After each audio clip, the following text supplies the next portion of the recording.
Donc pareil, ça, un grand changement, une vélocité différente. J'en parlais tout à l'heure, se poser la question, qu'est-ce que ça veut dire si on fait 1000 fois plus de code?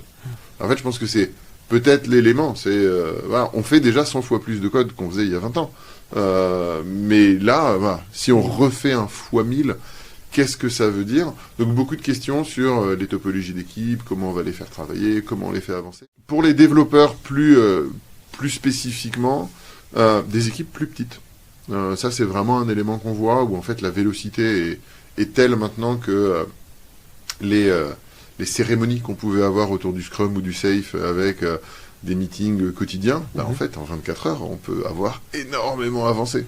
Donc, on a des clients qui utilisent, on a une méthode fournie par Amazon qui s'appelle la AIDLC, donc Artificial Intelligence Development Lifecycle, qui se dit, en fait, les sprints, au lieu d'avoir des sprints, il y a plein qui font des sprints de 2 ou 3 semaines.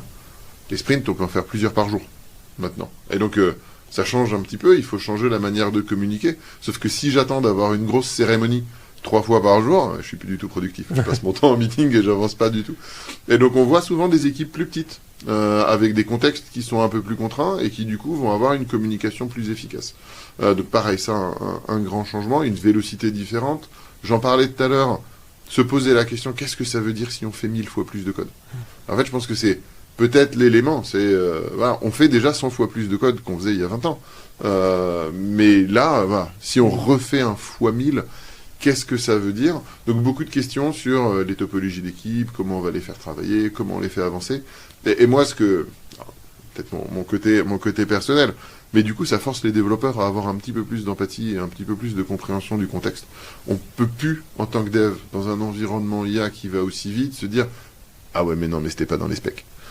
Ça, c'est pas possible. C'est pas quelque chose qui est acceptable. Et donc, on doit vraiment avoir des développeurs qui vont plus près des PO, qui vont plus près du métier, pour comprendre les nuances et le pourquoi ils vont le faire. Le risque, si on le fait pas, c'est que maintenant, eux, ils ont la capacité à le faire. Je reste persuadé qu'ils le feront moins bien. On a vécu tous la révolution Excel, PowerPoint, Excel et Access. Microsoft Access, génial. Tout le monde avait développé ses applications. En fait, on est revenu quand même sur des standards de développement parce qu'effectivement, en entreprise, on a besoin d'avoir un contexte général et une connaissance générale et de l'ingénierie. Et donc voilà, si on a ça, les devs, enfin les pas devs justement, les métiers, ils vont aller faire du shadow IA. Et ça, on le voit déjà en entreprise.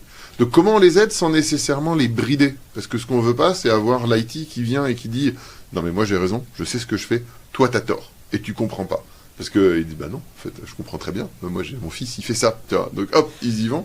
D'ailleurs, on va travailler avec, je pense que c'est un des gros éléments. Pour moi, c'est empathie, contexte, compréhension qui sont vraiment les vecteurs clés du futur du développeur, finalement.